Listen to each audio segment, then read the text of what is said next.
అనుకోకుండా తగిలింది, సారీ అన్నా. నేను నిన్ను క్షమిస్తానేమో గానీ నా రైట్ హ్యాండ్ లెఫ్ట్ హ్యాండ్ నిన్ను వదలరు. మీరేమో నలుగురున్నారు, నేను ఒక్కనే కదన్నా. ఈ సుబ్బుగాడు ఎప్పుడు న్యాయంగానే ఫైట్ చేస్తాడు. రే రైట్ హ్యాండ్ లెఫ్ట్ హ్యాండ్ మీరిద్దరు వాడి పక్కకు కొండ్రా.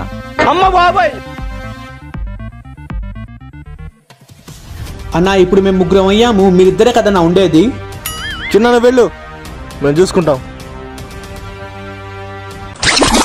It was at this moment that he knew. He fucked up.